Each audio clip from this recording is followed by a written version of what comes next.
नमस्कार सभी को। एक बार पुनः आप सभी का हार्दिक स्वागत है, अभिनंदन है। तो साथियों, ये जो कक्षा है ये आपके राजस्थान के जितने भी एग्ज़ाम की अगर तैयारी कर रहे हैं तो उन सभी में जो पीवाई की क्वेश्चंस की जो सीरीज़ है इसके अंदर अपन की चौथी कक्षा होने वाली है। पिछली 3 कक्षाओं में भी अपन ने काफ़ी कुछ 2 टॉपिक पढ़ लिए थे और तीसरा टॉपिक चल रहा था भौतिक, हाँ जी, जो स्वरूप है, भौतिक स्वरूप वाला जो टॉपिक चल रहा था और इसके कुछ एक प्रश्न अपन ने कवर कर लिए थे। आज की इस कक्षा में जो बाकी शेष प्रश्न है, जो पिछली भर्ती परीक्षाओं में जितने भी प्रश्न पूछे गए हैं, आज के इस वीडियो में पार्ट 2 में कवर करेंगे। अगर आपने पहला वाला टॉपिक का प्रश्न नहीं देखा है तो आप प्लेलिस्ट में जाकर या प्रीवियस जो वीडियोज़ है उनको जाकर देख सकते हैं। बहुत ही लाभकारी है, बहुत ही इम्पोर्टेंट है, आपकी परीक्षा में बहुत ही महत्वपूर्ण योगदान निभाएंगे।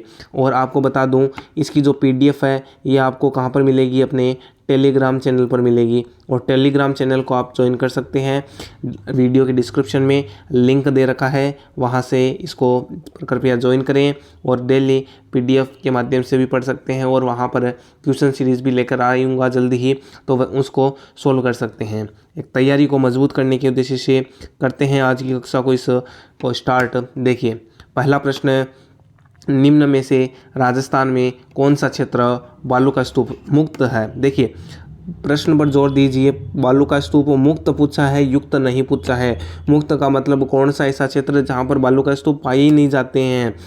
ये प्रश्न पूछा गया है 2nd ग्रेड 2017 के अंदर, इंपॉर्टेंट प्रश्न है। तो शेरगढ़ शिव, बायतू चौहटन, ओशियाँ शेरगढ़, फालोदी पोखरण एकदम राइट हो जाएगा। ऑप्शन नंबर 4, जो फालोदी पोखरण का जो इलाका है वो उसमें बालू का स्तूप नहीं पाए जाते हैं। जैसलमेर के चारों ओर लगभग 65 किलोमीटर का जो इलाका है, जिसमें पोखरण तहसील का आधा भाग और फालोदी का दक्षिणी पश्चिमी जो क्षेत्र है वहाँ पर बालू का स्तूप मुक्त क्षेत्र पाया जाता है। अगला, अनुप्रस्थ बालू का स्तूप चूरू और झुंझुनू जिलों में मिलते हैं। क्या कथन सही है या गलत है। देखिए, अनुप्रस्थ बालू का स्तूप जो है वो चूरू में मिलते हैं। चूरू का कौन सा क्षेत्र प्रसिद्ध है, भालेरी। चूरू का भालेरी क्षेत्र प्रसिद्ध है। और झुंझुनू में अनुप्रस्थ भी बालू का स्तूप मिलते हैं। अवरोधी बालू का स्तूप पुष्कर क्षेत्र में मिलते हैं। अवरोधी बालू का स्तूप पुष्कर में मिलते हैं।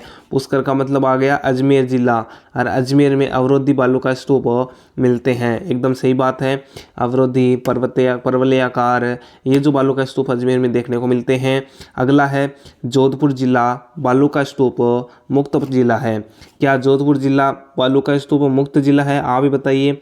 अपन ने क्या पढ़ा है कि जोधपुर जिला एकमात्र ऐसा जिला है जिसमें क्या पाया जाता है, सभी प्रकार के बालू का स्तूप पाए जाते हैं। इसका मतलब ये क्या हो जाएगा, गलत। ऑप्शन 1 और है, 2 सही है।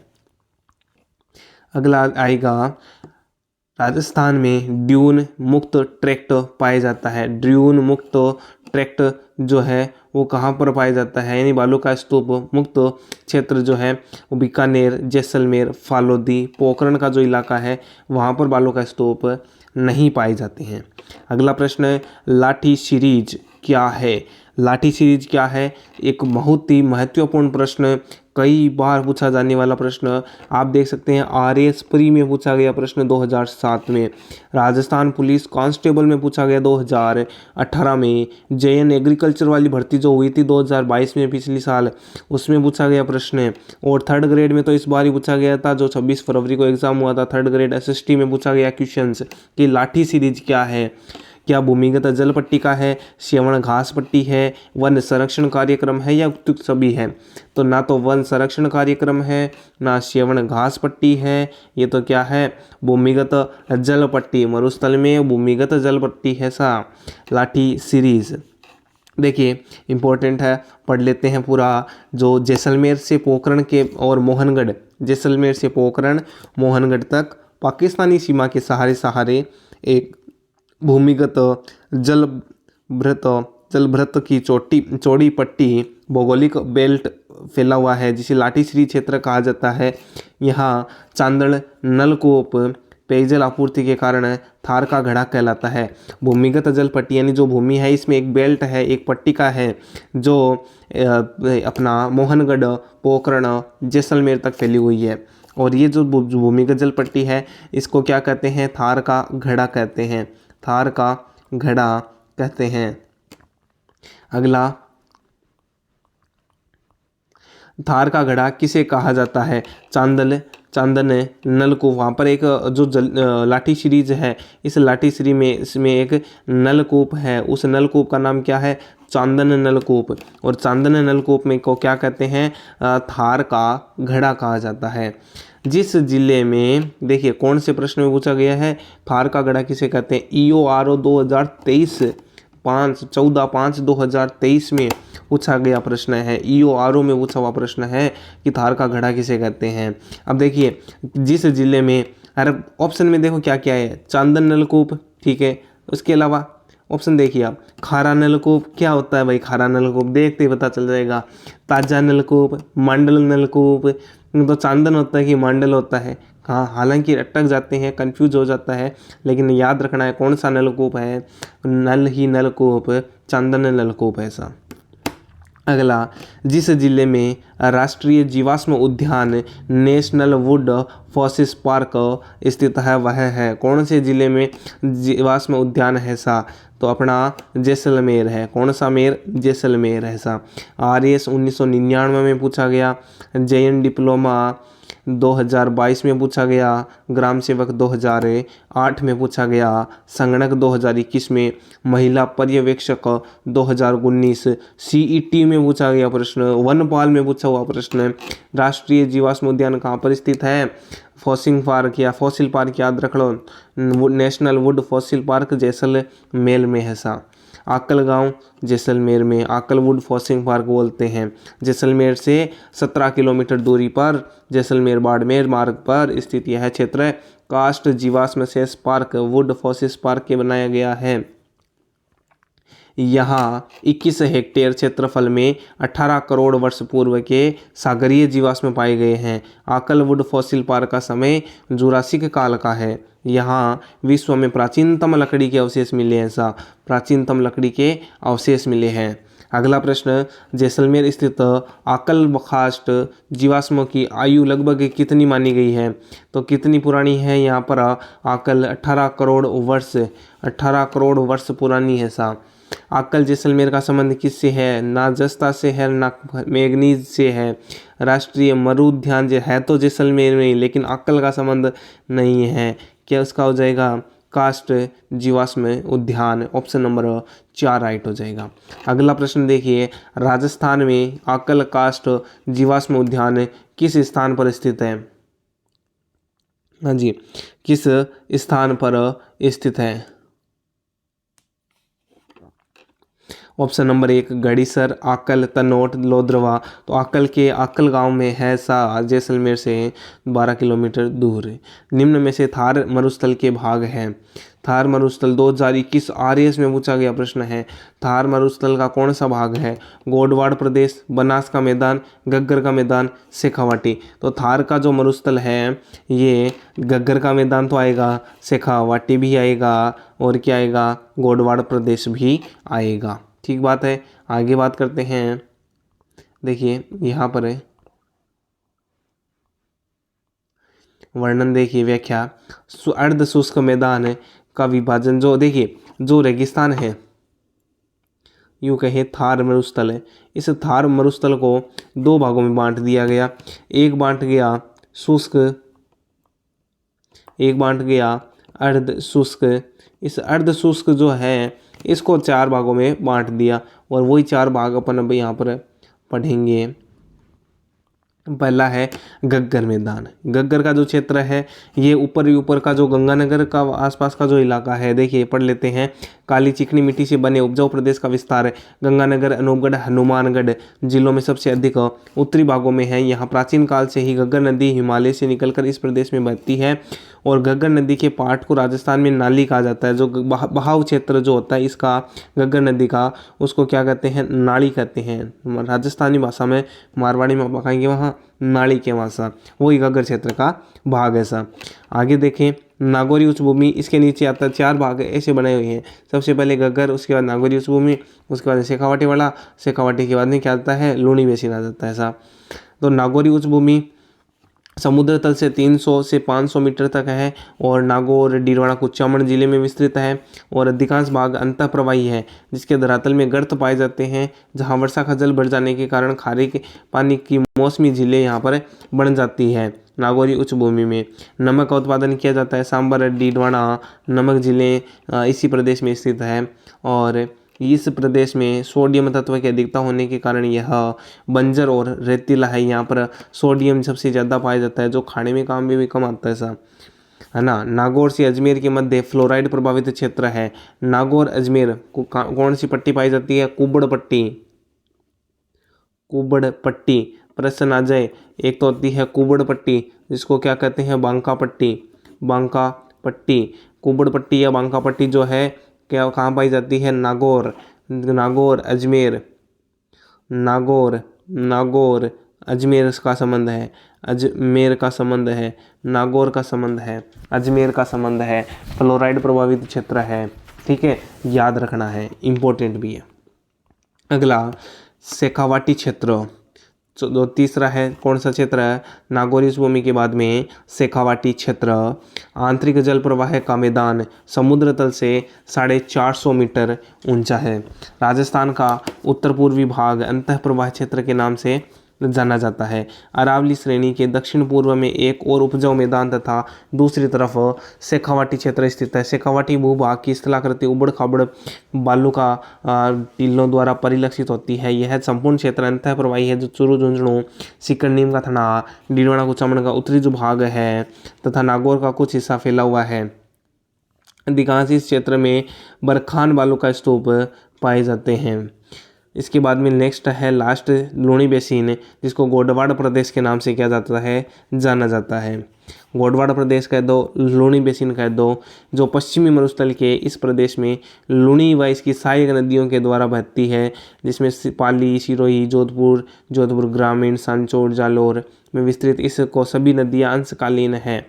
लूणी बेसिन में सबसे अधिक विस्तृत मैदानी भाग समतल प्राचीन कांपीय मैदान का है, जो संपूर्ण बेसिन का 47.51 भाग को रहता है। लूणी बेसिन का पानी बालोतरा जिले तक पहाड़ी अपवाह तंत्र के कारण मीठा एवं तत्पश्चात नमक युक्त चट्टानों, नमक के कणों की युक्त एवं मरुस्थलीय प्रदेश के अपवाह तंत्र के कारण खारा पाया जाता है। लूणी का पानी जो है आधा मीठा आधा खारा है। बालोतरा जिले तक पहाड़ी अपवाह क्षेत्र के कारण मीठा और नमक चट्टानों के कारण क्या हो जाता है, खारा हो जाता है।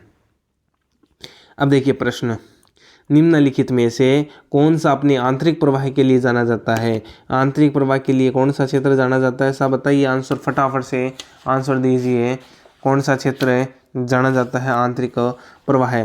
सबसे ज़्यादा आंतरिक प्रवाह अपना मिलता है चूरू, मकाड़ो चूरू, चूरू शेखावाटी क्षेत्र, झुंझुनू, चूरू, झुंझुनू बजावा, झुंझुनू जी। अगला लूणी बेसिन राजस्थान के किस विस्तृत भूभाग का एक भाग है? लूणी बेसिन पूर्वी का मैदान नहीं है, पश्चिमी मरुस्थल का एक भाग माना जाता है। ARO में पूछा गया प्रश्न है, किसमें पूछा गया है? ARO 2022 में पूछा गया प्रश्न है।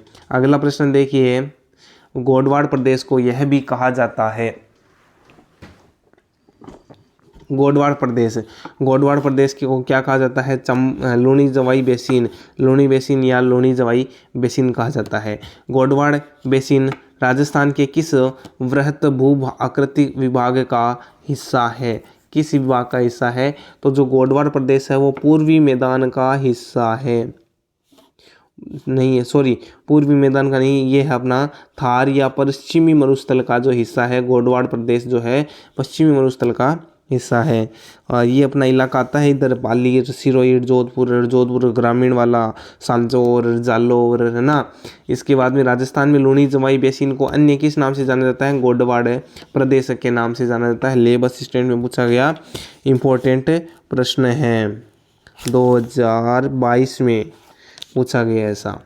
आगे बात करते हैं, अगला कौन सा राजस्थान के अर्ध शुष्क मैदान भौतिक प्रदेश में सम्मिलित नहीं है। अर्ध शुष्क मैदान भौतिक प्रदेश में सम्मिलित नहीं है। कौन, देखो गोडवाड़ प्रदेश है जिसको क्या कहते हैं, लूनी बेसिन। शेखावाटी क्षेत्र है, उसके बाद में घग्गर का मैदान भी पढ़ा था, लेकिन जोधपुर उच्च भूमि में नहीं पढ़ी थी। क्या पढ़ी थी भाई, बताओ देखें, नागौर उच्च भूमि नहीं पढ़ी थी क्या, नागौर उच्च भूमि ऐसा। लेकिन यहाँ पर क्या लिख रखा है, जोधपुर, क्या हो जाएगा, गलत। ऑप्शन नंबर 3 क्या हो जाएगा इसमें, प्रश्न के अनुसार राइट हो जाएगा।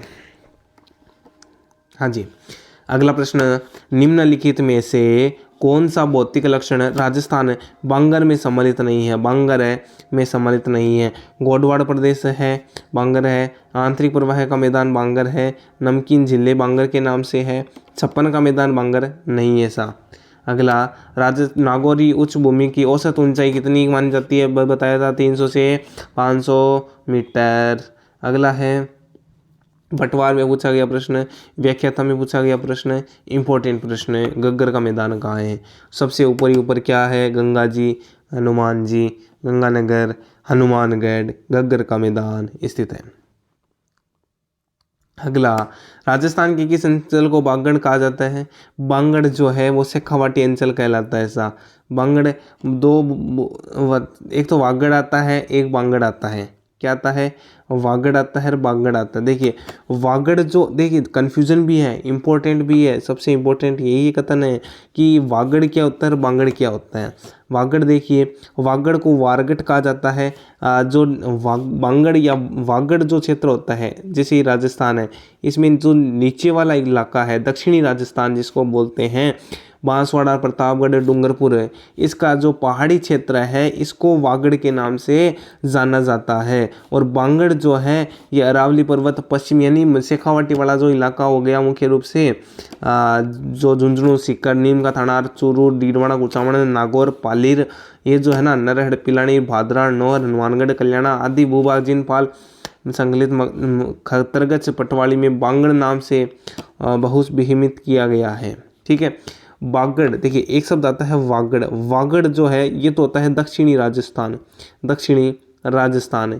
और जो बांगड़ होता है वो है बांगड़ है। बांगड़ जो है वो क्या है, अपना शेखावाटी क्षेत्र, शेखावाटी क्षेत्र है। बांगड़ कॉलेज भी डीडवाना में ऐसा। अगला प्रश्न देखिए, कौन सा युग्म सुमेलित, कौन सा युग्म सुमेलित। वागड़ क्या है, देखिए बांगर बूंदी में, बांगर बूंदी को नायोसा, बाकर सीकर में नहीं है, बरोजा बाकर, गिरवा की पहाड़ियाँ उदयपुर में नहीं है। वागड़ क्या है, बांसवाड़ा डूंगरपुर का क्षेत्र, एकदम सही हो जाएगा ऑप्शन नंबर 2। राजस्थान के बांगड़ प्रदेश के जिलों में कौन सा सम्मिलित नहीं है। सीकर तो है, चूरू है, झुंझुनू ही है, लेकिन राजसमंद नहीं है।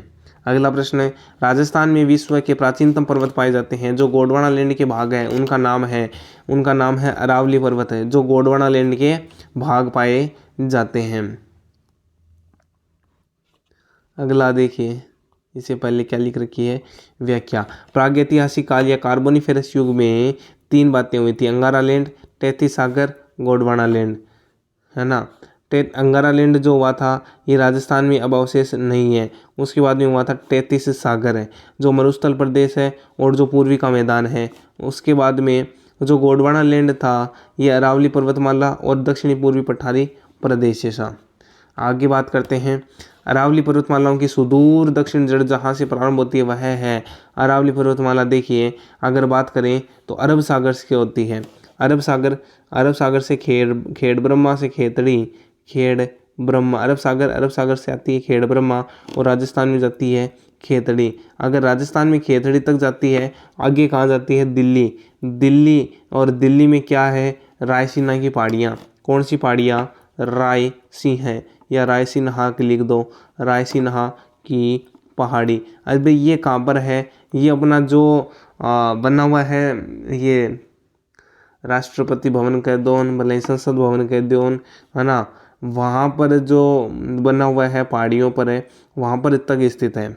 अरावली पर्वतमाला का जो उद्गम है वो सुदूर दक्षिण क्षेत्र अरब सागर में स्थित और लक्षद्वीप के मिनिकोय द्वीप से माना जाता है। अरब सागर की अरावली को क्या कहा जाता है, पिता कहा जाता है। जिस दिशा में अरावली श्रेणी की चौड़ाई बढ़ती जाती है वह है अरावली किधर से किधर बढ़ती जाती है? अरावली जो है वो उत्तर पूर्व से दक्षिण पश्चिम तक बढ़ती जाती है।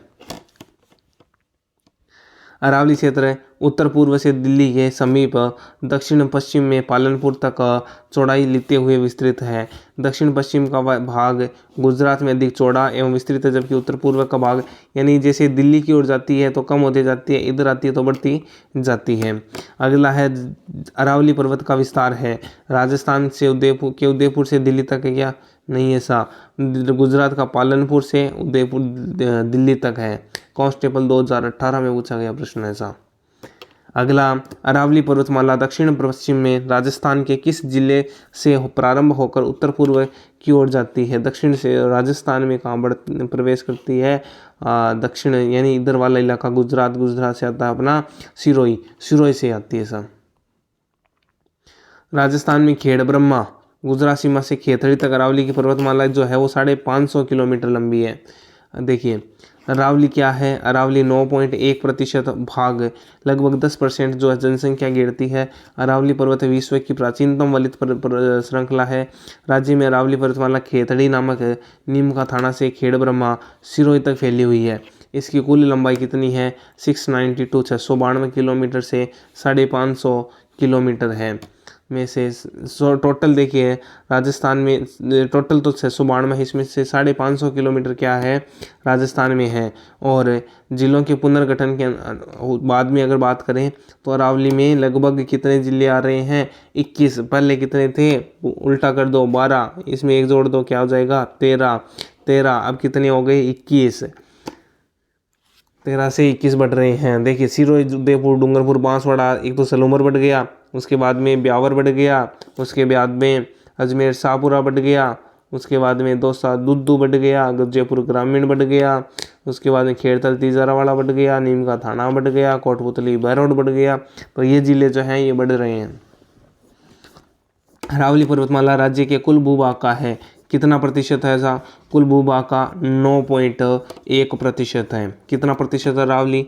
9.1% है। अरावली पर्वत श्रेणी का विकास किस काल में होना माना जाता है? तो अरावली जो है ये प्री कैम्ब्रियन काल का माना जाता है। प्री कैम्ब्रियन काल। भूगर्भीय दृष्टि से अरावली पर्वत श्रेणी मुख्य रूप से सुपर ग्रुप नीस सिस्ट ग्रेनाइट एवं दिल्ली सुपर ग्रुप क्वार्टजाइट की चट्टानों से बनी हुई है। इसका उद्भव एवं उत्पत्ति भूगर्भिक इतिहास के प्राचीन कल्प अर्थात प्री कैम्ब्रियन कल्प से हुई थी। इस समय भारतीय टेक्टोनिक प्लेट यूरेशियन प्लेट से अलग हो रही थी। अगला बात देखिए प्रश्नों, अरावली श्रेणी किस प्लेट से अलग हुई है? तो वो है यूरेशियन प्लेट से। इंपॉर्टेंट प्रश्न JN 2022 में पूछा गया प्रश्न है कि अरावली किससे अलग होती है? यूरेशियन प्लेट से अलग हुई है। वर्तमान में अरावली कहाँ पर विद्यमान है या विद्यमान है? देखिए 2015-2016 में JN में महिला पर्यवेक्षक में पूछा गया प्रश्न है। तो अरावली वर्तमान में वलित पर्वतों के रूप में है या संग्रहित पर्वतों के रूप में है या किस में है?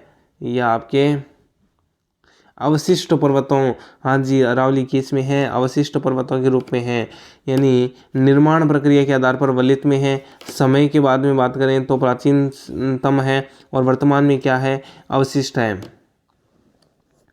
विश्व की प्राचीनतम वलित पर्वतमाला निम्नलिखित में से कौन सी? अपनी वाली अरावली सबसे प्राचीनतम है। राजस्थान का कौन सा भौगोलिक अंचल सबसे अधिक ऊंचा है? राजस्थान में तो सबसे अधिक ऊंचा क्या है? अरावली ही अरावली ऊंची है। आवली रे आवली अरावली। अरावली पर्वत के संबंध में गलत तथ्य की पहचान करें। यह विश्व की प्राचीनतम पर्वतों में से एक है, सही बात है। कुल लंबाई 820 किलोमीटर है, नहीं 550 ही है, सॉरी 620 है। कितनी है? राजस्थान में 550, तो ऐसे टोटल 620 किलोमीटर है। अधिकांश विस्तार राजस्थान में है, एकदम सही बात है। मोटोडिप सही बात है सा। और सबसे ऊंची चोटी कौन सी है? अपनी गुरु शिखर है, ये भी बात एकदम सही है। 692 है, ये तो हो गया। राजस्थान का प्रमुख जल विभाजक क्या है? तो राजस्थान में सबसे प्रमुख जल विभाजक है अपना अरावली की पहाड़ियाँ। कई बार प्रश्न देखिए आपसे देख सकते हैं, पूछा गया प्रश्न है। हाँ जी, अरावली को राजस्थान की जल विभाजक रेखा कहा जाता है क्योंकि यह बंगाल की खाड़ी और अरब सागर की नदियों को अलग करती है। अरावली थार मरुस्थल को चंबल घाटी से भी अलग करती है। कौन सी पर्वत श्रेणी राजस्थान राज्य को पूर्वी राजस्थान और पश्चिमी राजस्थान में विभाजित करती है? तो पूर्वी और पश्चिमी राजस्थान को अरावली अलग करती है सा। अगला प्रश्न है, राजस्थान में दक्षिण पश्चिम से उत्तर पूर्व तक जलवायु विभाजक के रूप में कार्य करता है। तो जलवायु विभाजक में कौन कार्य करता है? अपना अरावली काम करती है। अगला प्रश्न है, राजस्थान के उस भौतिक स्वरूप का नाम क्या है जो थार के रेगिस्तान को चंबल की घाटी से अलग करता है? क्या नाम है उसका? अरावली पर्वत श्रेणी जो थार का मरुस्थल को चंबल की घाटी से अलग करती है। अरावली पर्वतमाला के कौन से भाग में सर्वाधिक अंतराल विद्यमान है? उत्तर और मध्यवर्ती भाग जो है इसमें अंतराल विद्यमान है। देखिए, जो अरावली पर्वत श्रृंखला का अधिकांश भाग उदयपुर जिले में स्थित तथा सर्वाधिक अंतराल मध्यवर्ती भाग में है। डूंगरपुर और बांसवाड़ा जिले में फैली हुई है। यानी अंतराल का मतलब हो गया कट्टी बड्डी। अरावली कहाँ पर कट्टी बड्डी है? बिखरी हुई है, अंतराल पाया जाता है और सिरोही में सबसे अधिक फैली हुई है। पाली जिलों में आकार ऊंचाई लिए हुए हैं, सिरोही और पाली में, तथा भीलवाड़ा में, आशापुरा में, ब्यावर में, अजमेर में आकृति नुकीलीपन के रूप लिए हुए हैं ऐसा। अगला प्रश्न देखिए, अरावली मरुस्थल के पूर्वी विस्तार को रोकता है। अरावली क्षेत्र में खनिजों से समृद्ध है। अरावली में वर्षा का वितरण प्रारूप अरावली से प्रभावित नहीं है सा प्रभावित कैसे नहीं है? राजस्थान की अनेक नदियों का उद्गम स्थल अरावली है। सही बात है। दिए गए कुट 1, 2, 4 सही है। तो एक पहला सही है, दूसरा सही है और चौथा सही है। यानी ऑप्शन नंबर कौन सा हो जाएगा? 2 हो जाएगा।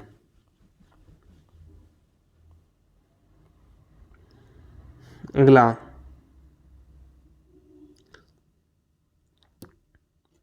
अरावली पर्वतमाला के संबंध में निम्नलिखित में से कौन से कथन सत्य है? CET 2023 में पूछा गया प्रश्न है और इम्पोर्टेंट प्रश्न है। देखिए, इसका निर्माण कैम्ब्रियन युग में हुआ था। सही बात है। इसका निर्माण किस में हुआ था? प्री कैम्ब्रियन, कैम्ब्रियन में नहीं हुआ था। कौन से में हुआ था? Pre Cambrian. और वर्तमान में यह अवशिष्ट है। एकदम सही बात है। यह मुख्य आग्नेय चट्टानों से निर्मित है। नहीं सा। यह दक्षिण पश्चिम से उत्तर पूर्व की ओर विस्तृत है। एकदम सही बात है। इसके बाद में यानी 2 और 4, ऑप्शन नंबर 3 राइट हो जाएगा। अगला प्रश्न है कथन वाला और 2016 लाइब्रेरियन में पूछा गया प्रश्न है। क्या प्रश्न है कि अरावली के पूर्वी ढालों पर पश्चिमी ढालों की अपेक्षा वनस्पति अधिक सघन एवं ऊंचाई तक विद्यमान है। कारण, अरावली के पूर्वी ढाल अधिक मानसूनी वर्षा प्राप्त करते हैं तथा पश्चिमी ढालों की अपेक्षा तीक्ष्ण ढालयुक्त उक्त स्तर है। अब देखिए, कारण को कथन से कैसे करेंगे? मतलब पहले कारण लिखेंगे, यदि कारण कर लिखने बोलने के बाद में अगर यदि लगाते हैं, यदि अरावली के पूर्वी ढाल अधिक मानसूनी वर्षा प्राप्त करते हैं तथा पश्चिमी ढालों को की अपेक्षा तीक्ष्ण ढाल व उच्च स्तर है तो अरावली, या क्योंकि अरावली के पूर्वी ढालों पर पश्चिमी विद्यमान है। यानी करण और कथन दोनों सही है। कारण और कथन दोनों सही लग रहे हैं। ऑप्शन नंबर क्या हो जाएगा? 2 राइट हो जाएगा।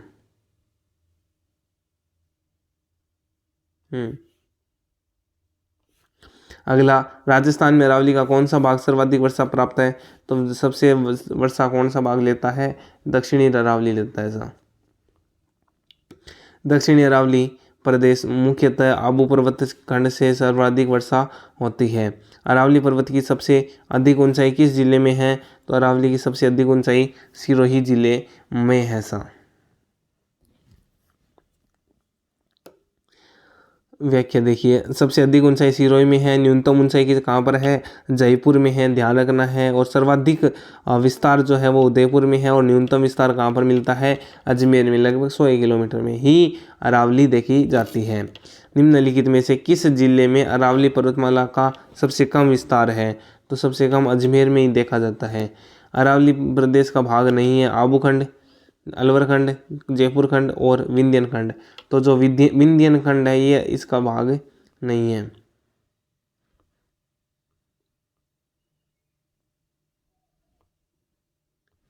हाँ जी, अब देख सकते हैं जो अरावली है इसको 3 भौतिक भागों में बांटा गया है। एक तो आती है उत्तरी अरावली जो जयपुर से खेतड़ी वाला है। इन 3 भागों में अपन ऐसे बांट सकते हैं, एक ये हो गया उत्तरी, ये मध्य हो गया, ये दक्षिण अरावली हो गया। उत्तरी अरावली हो गया अपना खेतड़ी के आसपास, जयपुर के आसपास वाला क्षेत्र, और इसमें तोरावाटी, सीकर की तोरावाटी की पहाड़ी, जयपुर, जयगढ़, मनोहरपुरा, अलवर की पहाड़ियाँ, भानगढ़, सरिस्का, बिलाली, सिरावास सम्मिलित है। कुछ शिखरों में रघुनाथगढ़, लखो, बेराज, बरवाड़ा है। और मध्य अरावली की बात करें तो अजमेर से राजसमंद है, और जयपुर दक्षिण से पश्चिमी भाग विस्तार है। राजसमंद जिले की देवगढ़ तहसील तक है इसका विस्तार देखा जाता है। इसमें मेरवाड़ा की पहाड़ियाँ अजमेर ज़िले में विस्तृत है। शेखावाटी की जो पहाड़ियाँ हैं ये इसमें आती है। उसके बाद में क्या है, दक्षिणी अरावली क्षेत्र है, राजसमंद से माउंट आबू बढ़ा। अगला प्रश्न देखिए, निम्न में से कौन सी चोटी श्रृंखला दक्षिण अरावली में अवस्थित है? नागपाड़, रघुनाथगढ़, तारागढ़, अचलगढ़। तो अचलगढ़ जो है वो दक्षिण में है ऐसा। अचलगढ़ आती है सिरोही में।